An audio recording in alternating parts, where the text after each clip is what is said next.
नमस्कार, मैं हूं आपके साथ मयंक। आज 28 तारीख है। पिछले 12 घंटों के अंदर ईरान, अमेरिका और इजराइल के बीच जो हालात हैं उससे जुड़े सारे अपडेट्स मैं आपको बताऊंगा। इस वक्त की सबसे बड़ी खबर है, ईरान और अमेरिका के बीच एक बार फिर भयानक जंग शुरू हो चुकी है और ईरान ने अब 3 अरब देशों पर निशाना साध दिया है। अरब देशों पर मिसाइल्स और ड्रोन से हमले शुरू कर दिए। देखिए, लगातार दूसरे दिन अमेरिका ने ईरान पर हमले किए हैं। ये हमले 3 आइलैंड्स पर हुए हैं, 3 ठिकानों पर हुए हैं। सिरिक आइलैंड, केशम आइलैंड और बंदर ए लेंगा जो शहर है, यहां पर ये हमले किए गए। 10 मिलिट्री साइट्स को, ईरान की 10 मिलिट्री साइट्स को जो है वो निशाना बनाया गया है। और खास तौर पर ये जो हमले थे, ये केशम और सिरिक आइलैंड पर किए गए। और अमेरिका के फाइटर जेट्स F-35 जेट से ये हमले किए गए हैं। बताया जा रहा है कि जो एयरक्राफ्ट कैरियर्स खड़े हैं अमेरिका के, वहां से इन जहाजों ने टेक ऑफ किया और भारी बमबारी की गई है ईरान के इन द्वीपों के ऊपर। उसके बाद हालात ये है कि ईरान ने जबरदस्त पलटवार शुरू कर दिया है। बहरीन में, कुवैत में, इराक में इस समय हमले जारी हैं। सबसे बड़े हमले बहरीन और कुवैत में हुए हैं। कुवैत में अली अल सलेम एयर बेस पर ईरान ने खैबर मिसाइल से बड़ा अटैक किया है और बड़े नुकसान की खबरें आ रही हैं। अमेरिका के बेस को एक बार फिर ईरान ने दहला दिया है और बड़ा नुकसान हुआ है। यहां पर इस तरह की खबरें आ रही हैं। देखिए, अली अल सलेम एयर बेस जो है कुवैत का, यहां पर बड़ी संख्या में अमेरिका के जेट्स मौजूद हैं, अमेरिका के सैनिक मौजूद हैं और इसे निशाना बनाया गया। और एक बार फिर अमेरिका का पेट्रियट सिस्टम खैबर मिसाइल के सामने बुरी तरह से फेल साबित हुआ है। बताया जा रहा है कि कई ड्रोन्स भी लॉन्च कर दिए गए हैं कुवैत के ऊपर और कई जगह धमाके की खबरें भी आ रही हैं इस समय कुवैत पर, यानी कुवैत पर बड़ा हमला कर दिया है ईरान ने।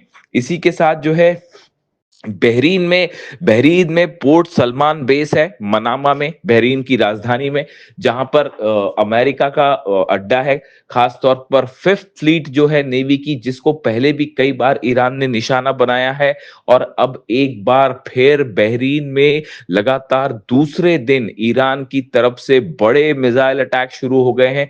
देखिए, कल जो है वो बहरीन पे जो हमले किए गए, वो मुख्य रूप से ड्रोन स्ट्राइक्स थी। जो कल हमले किए थे ईरान ने, उसमें शायद 136 ड्रोन्स का इस्तेमाल किया गया था और ड्रोन अटैक किए गए थे। लेकिन अब जो है वो बहरीन पर बड़ा मिसाइल अटैक कर दिया है ईरान ने। खैबर मिसाइलें बरसा दी हैं फिफ्थ फ्लीट अमेरिका के हेडक्वार्टर पर। यहां पे भी कई जगह से धुआं उठता दिखाई दे रहा है और बड़े नुकसान की खबर आ रही है। इसी तरह से इराक में वो ग्रुप जो कि ईरान के खिलाफ है, उनके ऊपर भी लगातार हमले जारी हैं ईरान की तरफ से। देखिए, हालात ये हैं कि पूरे दुबई में, अबू धाबी में, सऊदी में, कतर में, सब जगह अलर्ट कर दिया गया है कि कभी भी ईरान की तरफ से इन देशों पर भी बड़े हमले हो सकते हैं। अब ये एमओयू को जो साइन हुआ था अमेरिका और ईरान के बीच में, इसको लगभग लगभग रद्द माना जा रहा है, कैंसिल माना जा रहा है। और जो हालात हैं वो एक बार फिर जंगी हो चुके हैं और ईरान की सेना भयंकर गुस्से में है। देखिए, ईरान ने ये कह दिया है कि ये उकसावे की कार्रवाई, जिस तरह से हमले किए गए, उसका बड़ा बदला लिया जाएगा और डोनाल्ड ट्रंप को और अरब देशों में जहां भी अमेरिका के बेसिस हैं, उन सब देशों में हमले किए जाएंगे और कड़ा सबक सिखाया जाएगा। देखिए, ये मामला जो है, हालात कैसे बिगड़े। पहले ईरान की तरफ से ये बात कही गई कि एक जहाज हमने देखा था जो क्रॉस करने की कोशिश कर रहा था, सिंगापुर का जहाज था। उसने बिना ईरान की सेना के परमिशन के एक नए रूट का इस्तेमाल करते हुए हॉर्मुज को पार करने की कोशिश की, तो ईरान ने उस पर हमला किया। ये पहला जहाज था जो अभी ये नए दौर का विवाद हुआ है इसमें हमले को लेकर। और कल फिर ईरान की तरफ से एक जहाज को निशाना बनाया गया है जो कि उसी नए रूट से निकलने की कोशिश कर रहा था।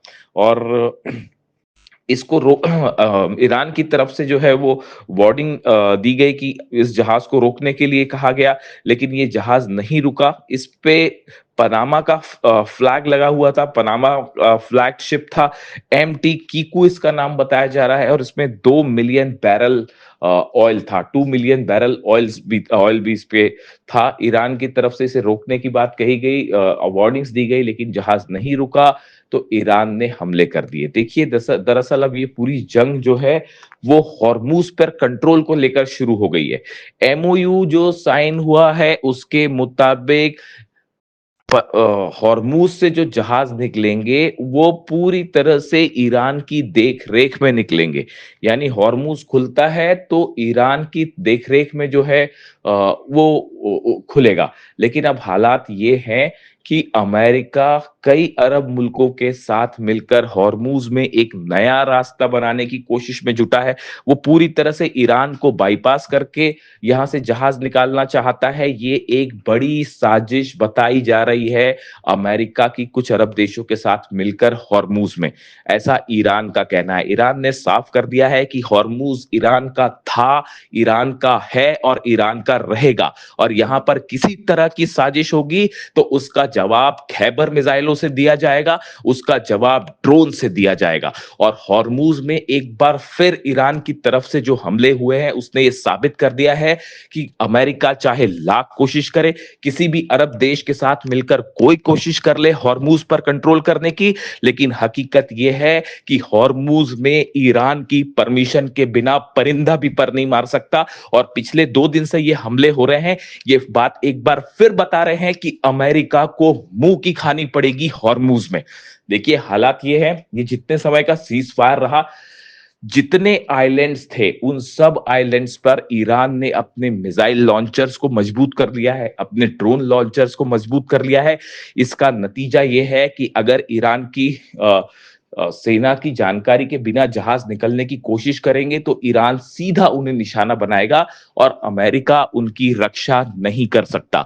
आज बहरीन पर जिस तरह से हमले हो रहे हैं, कुवैत पर हमले हो रहे हैं, इसने एक बार फिर साबित कर दिया है कि अमेरिका अरब देशों की रक्षा नहीं कर सकता। अरब देशों का विश्वास अमेरिका से उठ चुका है।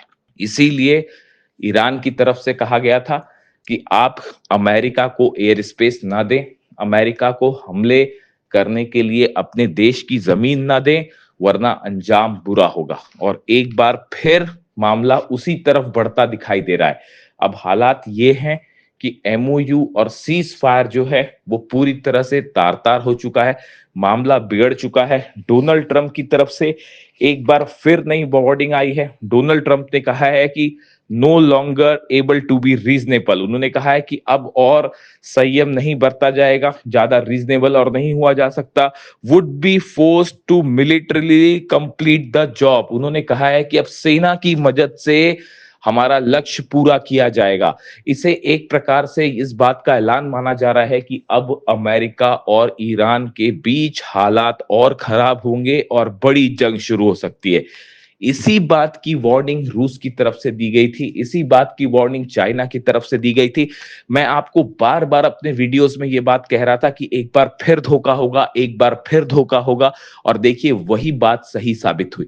हमने एमओयू, जिस दिन एमओयू साइन हुआ था उसी दिन हमने अपने पॉडकास्ट में आपको बताया था कि इस एमओयू की कई शर्तें ऐसी हैं जिन्हें पूरा करना बेहद मुश्किल है, और ये एमओयू ज्यादा दिनों तक टिक नहीं पाएगा। और इस एमओयू के पीछे, पर्दे के पीछे ईरान के खिलाफ कई साजिश रची जा रही है। हॉर्मूज पर कैसे कब्जा किया जाए, इसकी साजिश है। ईरान के यूरेनियम पर कैसे कब्जा किया जाए, इसकी साजिश है। और कई अरब देशों की के साथ मिलकर अमेरिका एक बड़ा प्लान तैयार कर रहा है ईरान के खिलाफ। और देखिए एक बार फिर वही बात निकलकर सामने आ गई है, और अब नतीजा ये है, ईरान की सेना ने इस बात को साफ कर दिया है। नए बयान आए हैं आरजीसी की तरफ से, ईरान की सेना की तरफ से, कि आने वाले वक्त पे अरब देशों में जितने अमेरिकन बेसेस हैं उस पर और भयानक हमले किए जाएंगे। हॉर्मूज में हर चैलेंज का सख्त जवाब दिया जाएगा। ऐसा करारा जवाब जो शायद पहले भी नहीं देखा होगा। बताया जा रहा है ईरान एक बहुत बड़े हमले की प्लानिंग कर रहा है। हालात देखिए लेबनान में भी जिस तरह से है, लेबनान में एक बार फिर जो है नेतन्याहू ने बमबारी शुरू कर दी है और वहां पर भी मौतों की खबरें आ रही हैं। ऐसा ही हाल गाजा का है। लेबनान में जिस तरह से समझौता हुआ, लेबनान की सरकार जो कि अमेरिका की पिट्ठू है, उसके बीच में और इजराइल के बीच में उस समझौते को मानने से लेबनान के लोगों ने ही इनकार कर दिया है। नतीजा ये है, सड़कों पर हजारों लोग हैं, लाखों लोग हैं जो इस समझौते का विरोध कर रहे हैं, इजराइल का विरोध कर रहे हैं। लेबनान में जो है वो ऐसे हालात हैं कि सड़कों पर लाखों लोगों का प्रदर्शन और गुस्सा देखने को मिल रहा है। एक सिविल वॉर छिड़ चुका है। ऐसे में लेबनान से इजराइल की सेना का वापस ना आना एक बार फिर इस जंग को और बड़ा रूप दे सकता है। देखिए अभी जिस तरह की खबरें हैं, बड़े हमले जारी हैं इजराइल की तरफ से लेबनान में, और दक्षिणी लेबनान में खास तौर पर कई ठिकानों को निशाना बनाया गया है जिसमें कई लोगों की मौत की खबरें भी आ रही हैं। देखिए ये ऐसे हालात हैं जिसने एक बार फिर जो है पूरे मिडिल ईस्ट को एक जंग की तरफ आगे बढ़ा दिया है। अब ये एमओयू सिर्फ नाम मात्र का बचा हुआ है जिसका कोई नतीजा निकलता नहीं दिख रहा है, और हालात एक बार फिर जंग की तरफ बढ़ गए हैं और ऐसा लगता है कि शायद फिर से एक बार बड़ी जंग छिड़ सकती है। लेकिन फिलहाल जो हालात हैं, अरब देशों पर ईरान की बड़ी स्ट्राइक्स शुरू हो चुकी हैं। देखिए कल जब अमेरिका की तरफ से पहले स्ट्राइक की गई ईरान के ऊपर, और उसके बाद जब ईरान ने जवाब दिया, ईरान की सेना ने जब जवाब दिया और बहरीन पर हमले किए, उसके बाद आईआरजीसी की तरफ से एक बयान रिलीज़ किया गया और उस बयान में कुरान की एक पंक्ति का जिक्र है। और ये बिल्कुल वही संदेश है जो अली खामेनी साहब ने अपनी शहादत के चंद दिनों पहले सोशल मीडिया पर पोस्ट किया था। देखिए मैं अक्सर इसका जिक्र करता हूँ। मैं अली खामेनी साहब के जितने संदेश थे मैंने सब उनको फॉलो किए। उनकी शहादत के पहले जितने उनके वीडियोस थे मैं उनको फॉलो करता था। आखिरी जब उन पर हमला हुआ उसके चंद दिनों पहले उन्होंने अपने सोशल मीडिया पर एक पोस्ट उनके हवाले से किया गया था जिसमें कुरान की कुछ पंक्तियों का जिक्र था, जिसमें ये लिखा गया था कि अगर कोई आप पर हमला करता है तो उसको बिल्कुल उसी के अंदाज में जवाब दीजिए। ये बात अली खामेनी साहब ने पोस्ट की थी और ये अमेरिका और इजराइल के रेफरेंस में उन्होंने पोस्ट की थी कुरान की पंक्तियों का, आयतों का जिक्र करते हुए। यानी देखिए अली खामेनी साहब ने जो बात कही बिल्कुल उन्हीं पंक्तियों का इस्तेमाल अब ईरान की सेना ने भी किया है और आईआरजीसी ने भी इन्हीं पंक्तियों को पोस्ट किया और ये कहा कि अगर कोई आप पर हमला करता है तो उसको उसी की भाषा में जवाब दिया जाना चाहिए। और ये रेफरेंस था अमेरिका के हमलों का, जिस तरह से अमेरिका ने हमले किए और बिल्कुल अली खामेनी साहब ने जो रास्ता दिखाया उसी पर चलते हुए ईरान की सेना ने एक बार फिर अमेरिका के बेसिस पर जबरदस्त अटैक किया। मैं इसीलिए अक्सर कई बात ये कहता हूँ कि अली खामेनी साहब हमारे बीच में नहीं है, लेकिन उन्होंने अपनी सेना के लिए एक ऐसा विजन छोड़ दिया है, ईरान की जनता के लिए, ईरान के 9 करोड़ लोगों के लिए वो विजन छोड़ दिया है जिससे कभी ना अमेरिका और ना इजराइल ना ही कोई और मुल्क कभी ईरान को नहीं हरा सकता। हराने की बात तो छोड़िए, आज ईरान सब पर अकेला भारी पड़ रहा है, चाहे वो अरब देश हो, चाहे अमेरिका की फोर्सेस हो, चाहे नेतन्याहू की फोर्सेस हो। और इसके पीछे यही विजन है, यही प्लानिंग है, यही दूरदृष्टि है जो अली खामेनी साहब ने अपनी सेना को विजन दिया। इसीलिए मैं कहता हूं कि वो न सिर्फ एक अच्छे सुप्रीम लीडर बल्कि बेहतरीन मिलिट्री कमांडर भी थे।